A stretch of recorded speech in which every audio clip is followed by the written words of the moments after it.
Okay, Jerry, can you tell me a little bit about It's Midnight? How did that song come about?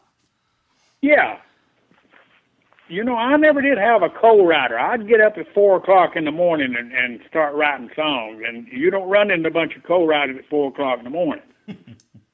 So I had never written anything with anybody else, but Billy Ed Wheeler was had worked for United Artists and was working there then, doing something. I don't know, maybe some of their publishing or something. And we went and played a golf tournament down at Henry Horton State Park, and when the tournament was over and it was kind of breaking up and everything, Billy Ed came to me and said, this is about 50 miles south of Nashville to most. He said, Jerry, I'm working on a song, and I'd had a big hit with 4 in the morning. And he said, it's kind of like a pop version of 4 in the morning, but he said, I'm a storyteller. I write story songs, and I'm just not a love song writer, and I'm not getting nowhere with this thing. But I think it's a good idea, and I've got a good melody started. And he said, I wonder if you'd help me finish it or help me work on it. And I said, yeah. So we got in the car, and I got my guitar, and he drove, and we started back to Nashville. And he did the first line of it or something. I don't even remember exactly. We're talking about 40 years ago. And anyway, we started singing along on it, and he'd put in a few words, and then I'd finish the line out and so forth. And by the time we got to Nashville, we had it finished. And then when I went in to do a demo the next time, I took Billy Ed in there, and he sang the demo of It's Midnight. And that's what Lamar took down there to Elvis, and that's the first cut that I got by him. And then later on, I went over to Asheville, North Carolina on some business, and Billy Ed lived up on Bee Tree Road, which is kind of a hillside road. He lived up there, and he was a neighbor of, oh my goodness, Billy Graham. Okay. And he lives on Bee Tree Road up there, too, in Asheville. Anyway, I went and visited Billy Ed a while, and then I told him I was going back to the motel, and he said, I'll come by later and we'll go eat. So when he got back to the motel, he said, I'm not hungry yet. He said, why don't we write another hit? And I said, okay. And so I don't remember who came up with the idea of Never Again. Otherwise, this guy had been hurt so much in love that he just didn't want no more, And so we just decided to write a song called Never Again, and we did. And I sent it to Elvis, and he recorded it. And then Billy Ed and I never did write anything else together again. I guess we'd proved all that you could prove. We'd written 2 songs together, and Elvis did both of them. Another thing, he was ASCAP, and I was BMI, which was create a little bit of confusion, but not a lot. We had to start a company in order to put my songs in an ASCAP company, so we started one called Imagination Inc., and that's what those songs both went in. But Oh. Now, It's Midnight was written in 1973. And then Never Again, Elvis put out in 1976. In 1975, you did Trouble. Can you tell me about that song and how it came about? yeah, David Wilkins, I don't know if you're familiar with him or not. Little David, they call him, weighed 380 pounds. And David was a great piano player, about like Jerry Lee, just wild. And he would play this, he was playing Ireland's Restaurant and recording for Decca then, CMCA now. And he had one song out called Just a Bowl of Butter Beans. And she's not pregnant as she seems, she's just full of good old butter beans. And a lot of the jocks would laugh at that thing, and they'd play it a lot. But he had never sold a lot of big records, and he had written one hit song called "Coming On Strong" that Brenda Lee had a big hit on. But David was a good friend of mine, and I ran his publishing company for him. And all he ever done when he had come to town after going out on the road and playing was say, "Write me a hit, man. Won't you write me a hit?" That's all I heard from him. And he would play at Ireland's Restaurant. It was a steak and biscuit place. All they had was beer at the bar and steak and biscuits and French fries. and he would go there at 9 o'clock and play music till 1. He had one of the fake drummers, you know what I mean, one of the mechanical drummers. Right, right. He'd play the piano, and I think he had a bass man maybe. And the three of them would sound like a 5 or 6 piece band. He'd really come off good. And so David just kept wanting me to write him a hit, and one time he was out of town, and I got up one morning, and I didn't have nothing particular to write or in mind, and I thought, David's wanting me to write him a hit. Maybe I can write a hit song for David. What would I do? And then I thought, well, now David goes and plays that joint, and he plays from 9 till 1, and he has to do that to make a living. And so I started out, I play an old piano from 9 till 1:30, trying to make a living, watching everybody else having fun, and this thing just starts coming together. And I don't miss much that ever happens on a dance hall floor, mercy. Look what just walked through that door. Now, I'd played so many of these skull orchards, I call them, that I knew when a good-looking woman walked in and everybody's about half drunk and she's alone, it's going to be trouble. So I started out with hello, Trouble, what in the world you doing, Alone, and I discovered something. You know, Joe, you can't write down your name right now on a piece of paper without saying to yourself, Joe. Have you ever thought of that? No, never did. But you do. You have to say that or you can't write it down. Sure. So I started doing this, and rather than the lines rhyming, I discovered that all of a sudden these letters are all rhyming. Hello, Trouble, what in the world you doing, Alone, hey, good, Looking, I smell TRO. And it's unbelievable how that thing came together, and I never intended for those letters to all rhyme, you know. But anyway, it did, and I went in and demoed it, and it come off like crazy. And the minute I demoed it, I knew it was a hit, and David was still out of town. So, in fact, that book of Elvis, they've got my demo in the back of it. They've got some of the most famous demos, and they've got my demo in the back of that book, Writing for the King. And anyway, the demo really came off, and Lamar then got a call from Elvis that he is recording, and he wanted Lamar to see what Jerry had. And Lamar told my secretary, said, get me a copy of that Trouble. And he took it down there. And I think he left about noon or something and went down to Memphis. And anyway, that evening, about 4 or 5 o'clock, I got a call. I don't remember. Might have been Lamar. It could have been Felton. I don't know who it was. But anyway, I got a call, and they said that Elvis said, that's my next single. Call Jerry and tell him don't let nobody hear that. That's my next single. That'll be a rock standard. And it was a great song. And so by it being a standard, that means it's got to be cut.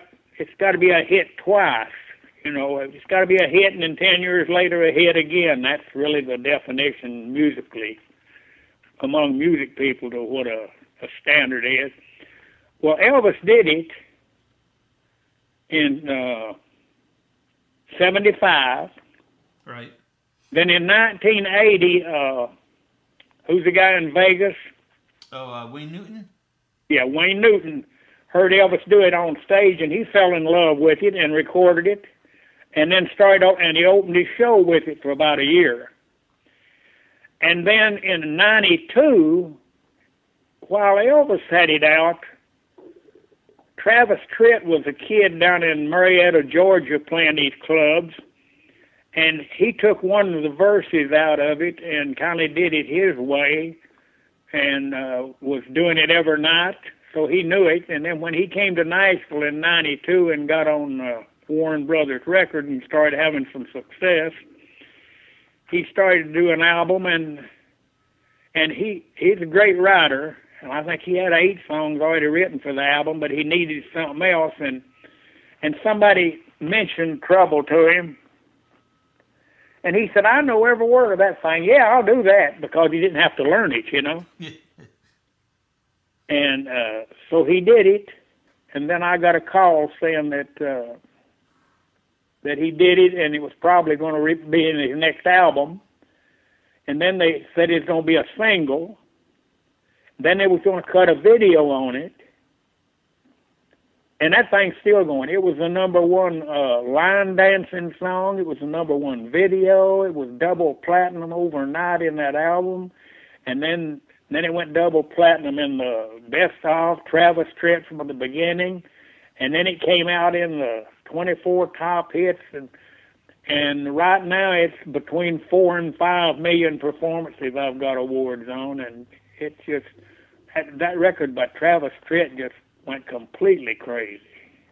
Yeah, I don't know if you've ever heard of it, but somebody who was on the computer, who an Elvis fan, thought it would be interesting if they could put the music from Travis Tritt's song, Travis Tritt playing the guitar, and then mixing it in with Elvis doing Trouble, and it was put out. I mean, it's an illegal song, but you can hear it on the web.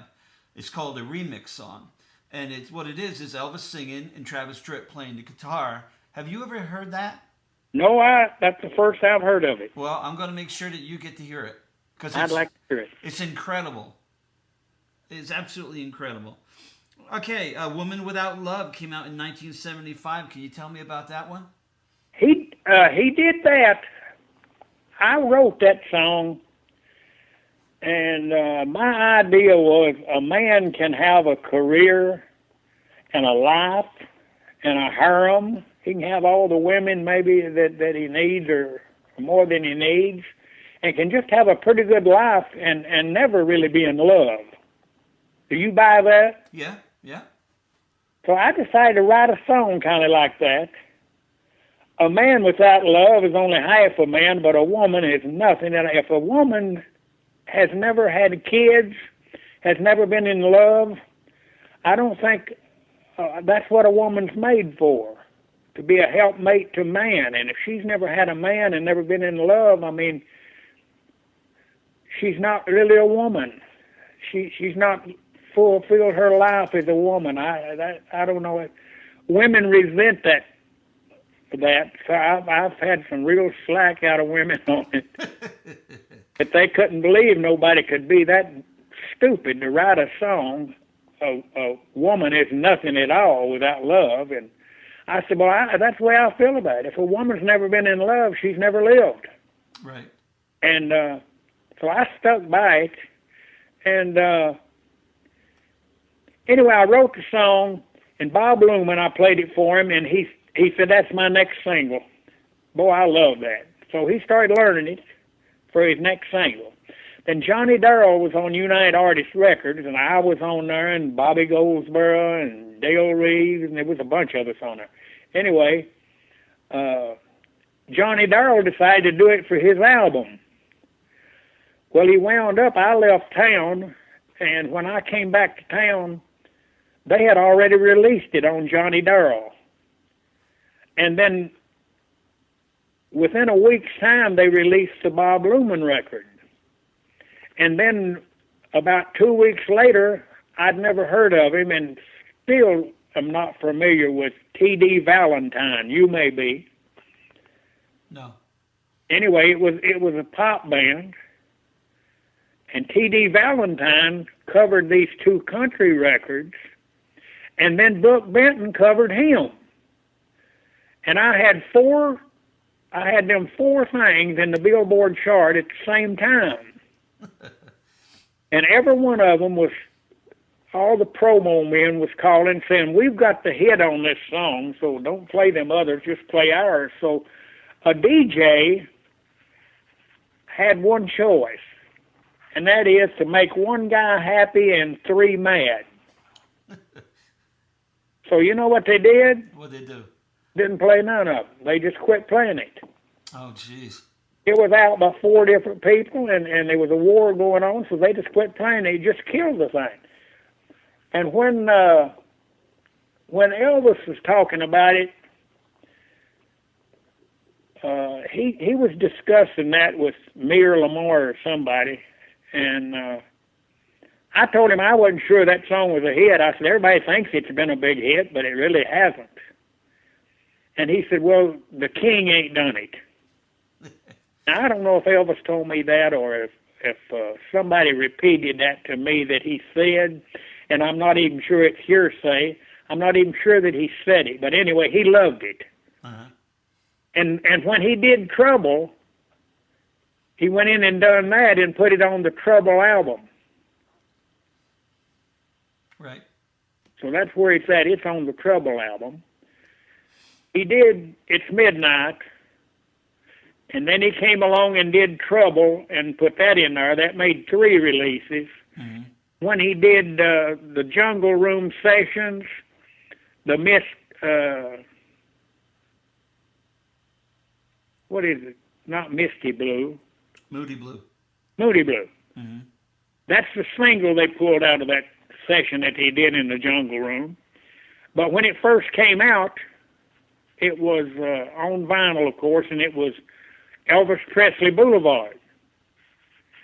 Well, what they did was RCA took a semi and a bunch of great equipment and stuff and went down to where Elvis could cut in the Jungle Room, and they just run all them wires and stuff in there and had the board set up in outside and everything. And so my wife and I just drove down, and I had 2 songs that I had sent him. One of them was Never Again, and the other one was Love Coming Down. And both of them pretty well fit his situation at that time. Right.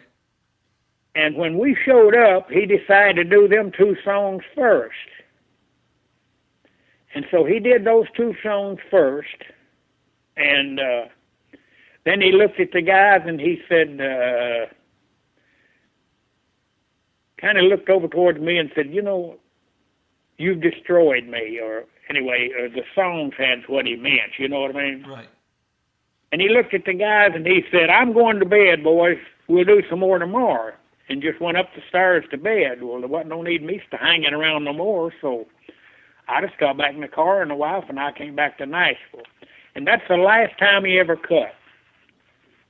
Now, how did Love Coming Down come? I mean, how did that come about?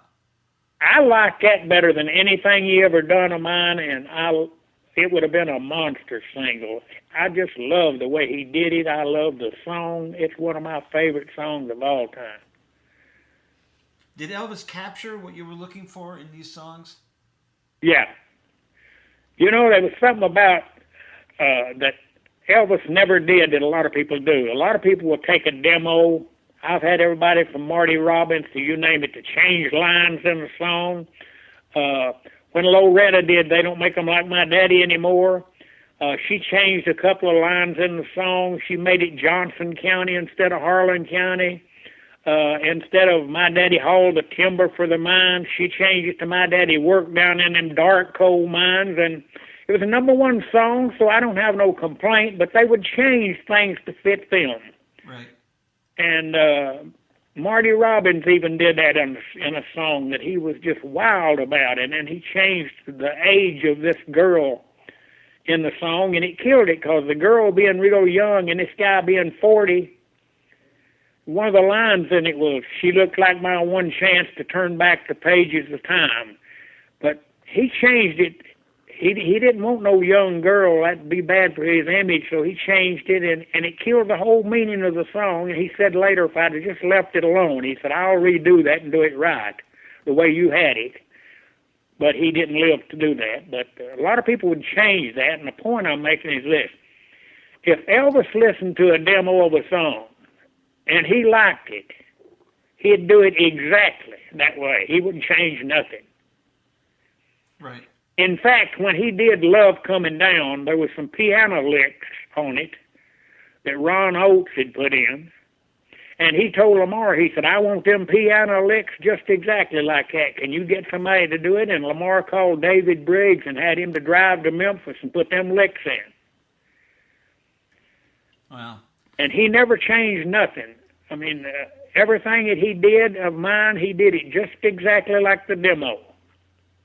If he changed one word, it was because he missed a word on the lyric or something like that. Right. In Love Coming Down, one time he said, Love Going Down, I believe, by mistake. And that's the cut that they put out. And it didn't make a lot of difference, but that one word is the only thing I know that was ever changed from anything I ever sent him. Right. Now, Jerry, I wanted to ask you, you were there at the Jungle Room sessions, well, some of it. I have to ask you, how did they get all those people in the Jungle Room? It must have been such a mess with all those people in there. They weren't that many people there the first night. Okay. Let me see. I'd say there's probably at the most 8 or 10 musicians. You know, a lot of times they'll do the voices later and a lot of things. They can add strings later. They can do a lot of things. They can wind up with 40 people on a record. Mm-hmm. I know Dave Dudley used to have them go in and cut the tracks on all of his songs, and then he'd go in and do them. He wouldn't even be there ever with the musicians. But Felton was there. Lamar was there. My wife and I was there. And let's say 10, 20. There might have been 25 or 30 people there, but they was inside and out. And Lamar and some of them was probably in the kitchen eating, you know. But it must have been a mess to tape that, though, Jerry. I think that was really a problem. They could sit in the next room and hear what is going on, you know. Right. Well, that must have been a mess to tape that for Felton Jarvis, because all those microphones in such a small area. I mean, the microphone that should have picked up somebody else, couldn't that also pick up Elvis at the same time? It must have been a mess to mix.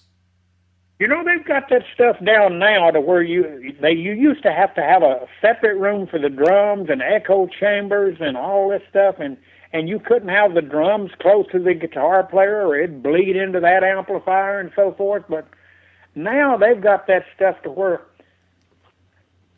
these people got little studios in their house that may be 10 by 10, and they'll have 10 instruments playing. Right. But it goes straight in, kind of like my hearing aid, you know, goes into. You see people now with those hearing aids, looks like in their ears. Right. And you've got everything all high tech, and there's no way that anything else can bleed into it. And as far as all the wires and all that stuff, and you know, the board and all that stuff, it was probably in that truck outside. Right. Was that where Felton was? Was out in the truck? I don't remember exactly, and I'd say they might have. You know, Elvis, another thing, he didn't have a bunch of producers and co-producers and executive producers and all that stuff. He done his own thing. All they done just sit there and watched. Uh-huh. Now, I wanted to ask you before I forget, what did you think of Graceland?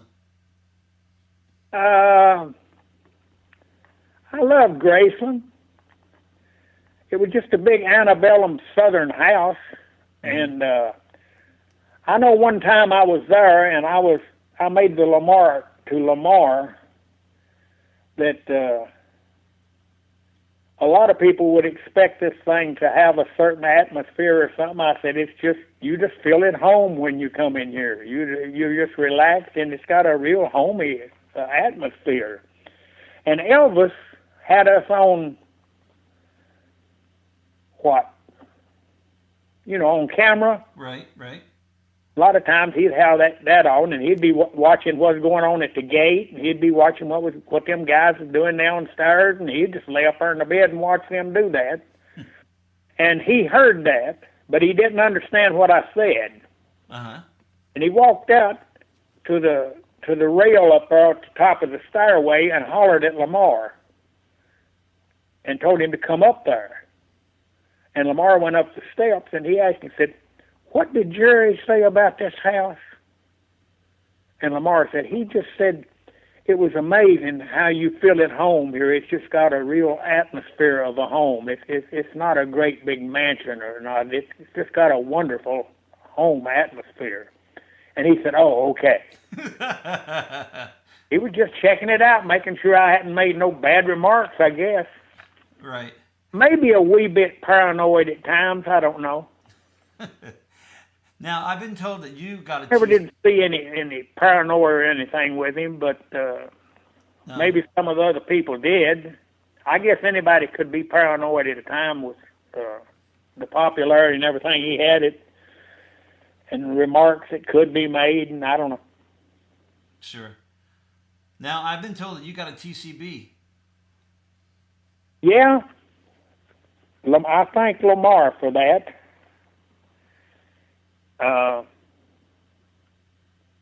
How did that come about? Well, he had a TCB, and Lamar had one, and Felton had one. All the guys that's real close to him had one.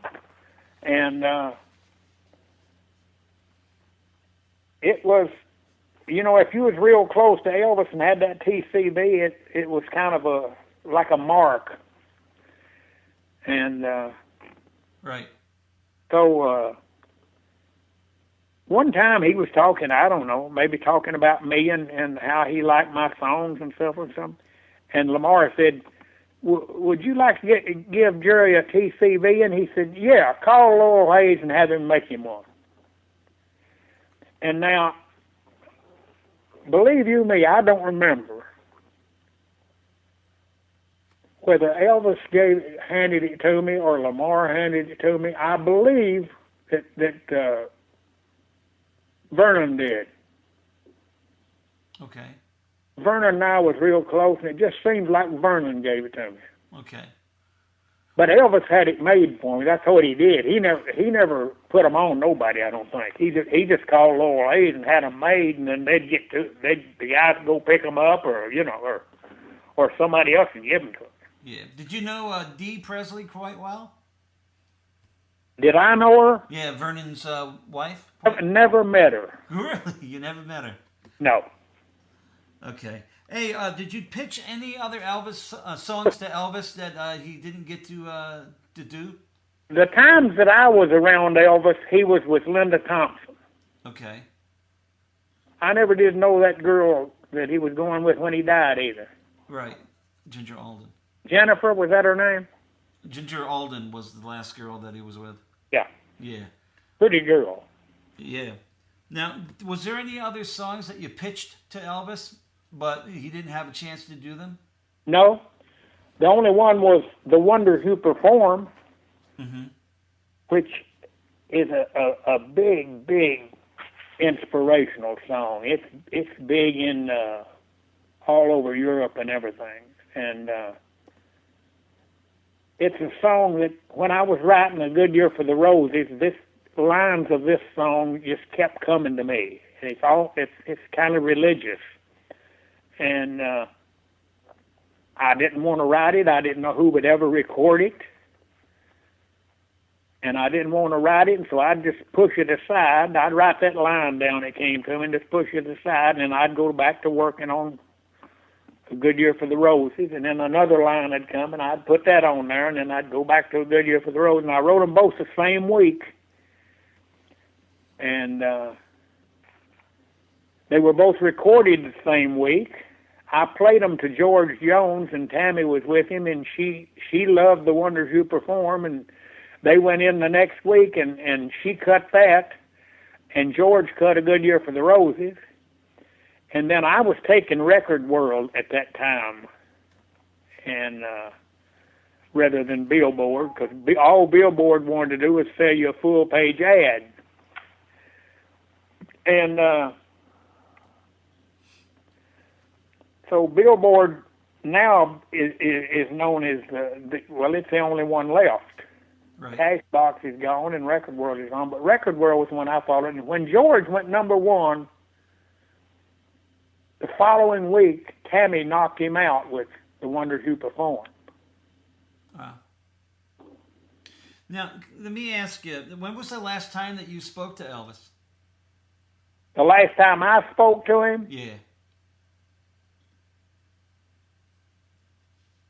Probably the time we went to that movie.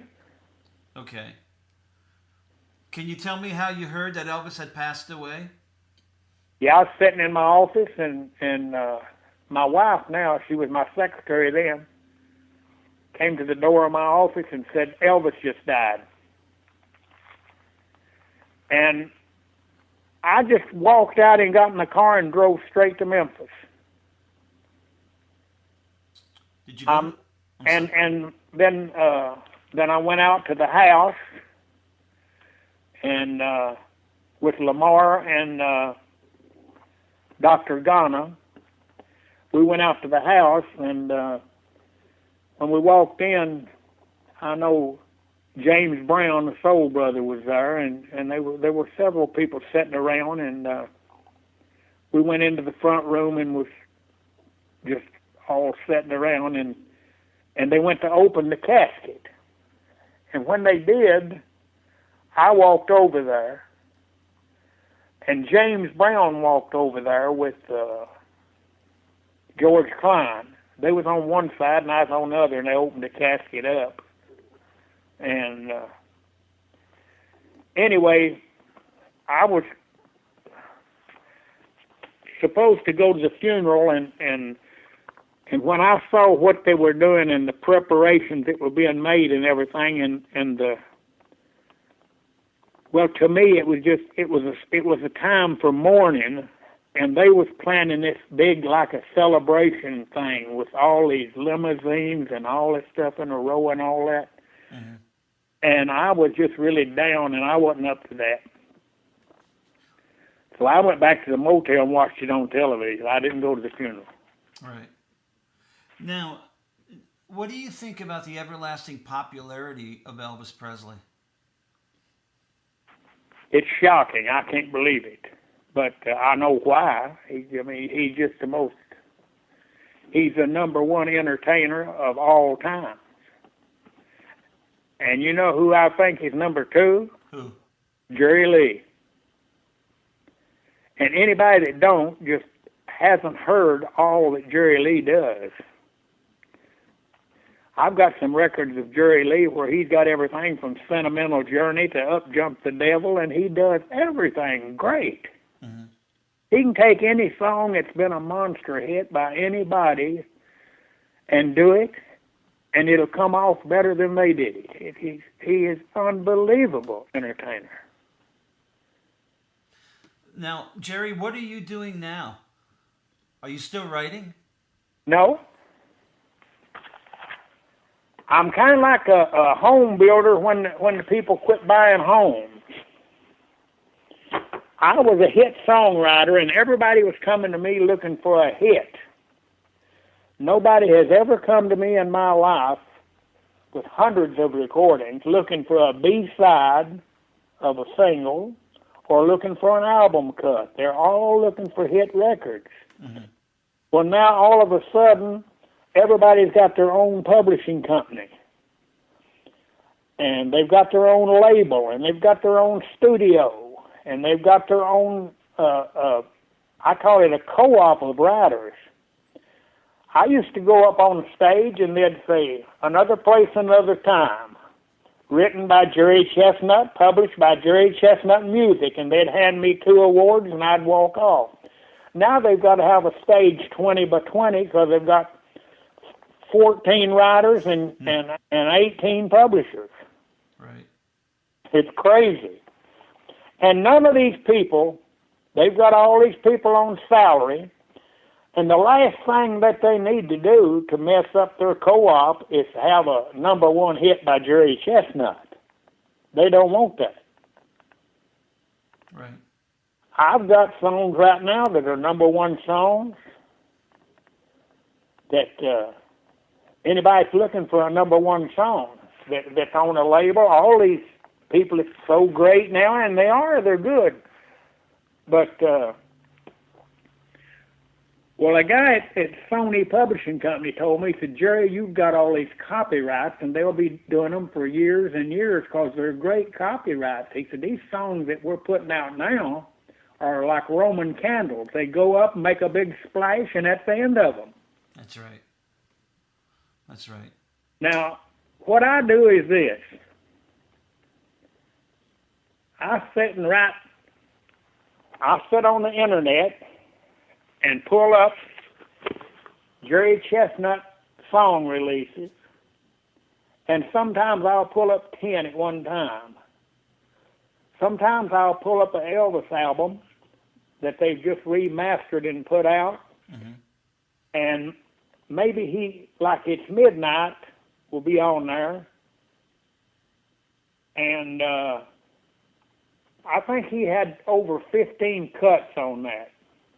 Well, if you've ever been in the studio, you'll know this. A lot of times they'll do one line of a song, and then some guy will hit a bad note or something goes wrong, or they'll stop and say, let's start this over, and they'll want some guy to do a certain lick or something to kick it off.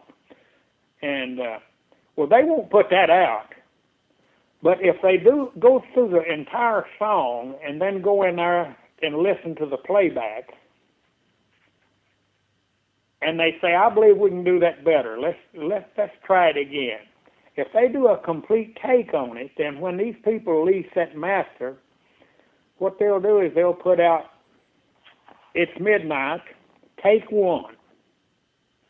And then they'll do 2 or 3 songs, and then they'll put It's Midnight, take 3 and 4. Well, that's just like having 3 different songs in there. And what I do is I keep up with all the CDs that I've got, and you can pull them up on my website. Just go there to current CDs, and it'll pull them every one up. And there's over 400 CDs out there right now, and some of them's got 5 or 6 things on them. Every one of them's got one. I've got a way over 400 or 500 songs out there selling right now. But they were everyone cut in the 70s. And what people are doing right now they may be buying a lot of this current stuff too, but there's a lot of people that don't like this current stuff, and they love the 70s music. And what they do is they go on Amazon.com, and they're buying this George Jones 50 hits of music. And when he puts out something like that thing in a month's time will go gold, you know? Right. And he didn't go gold back when he was cutting on these vinyls. Right. I mean, 5,000 sales used to be a lot for even a #1 record when they was putting out vinyl. Oh. But now, I mean, the record sales are up, and what the people that I work with and the people that I talk to and the people that's interested in me is people that are interested in all these great songs, not just mine. I mean, all these great songs. When I was in the charts, I was fighting songs like Harper Valley PTA and Bridge Over Troubled Waters and My Elusive Dreams. I mean, man, they're just great songs, one right after another you was fighting. And nowadays, I can remember one great song. Of course, I don't listen to the radio now, but I can remember one great song in the last 20 years, and that's Wind Beneath My Wings. The rest of them are just pretty good songs, or what are the best of what some particular publishing company has available. Right. Well, Jerry, I want to thank you for doing this for us. Please don't hang up because I need to talk to you after this. And is there anything you'd like to say to the listeners? To who? To the listeners. Is there anything you'd like to say goodbye to the listeners? I would just like to say it's been a great career. It still is. I love it. I've got pictures all over the wall of people that I did business with and that I love. I love the music business as a whole. I even love the stuff I don't like because these people are doing their best. Mm-hmm. All right. And a lot of these people love me and love what I've done, and I have never gotten in a single inquiry that I don't autograph a picture or that I don't send it out. I acknowledge everything because I'm so thankful for it that my dream as a little boy up in Kentucky, I'm in 3 different Hall of Fames, and I just can't believe what I've done myself. It just seems like a dream. Well, thank you, Jerry.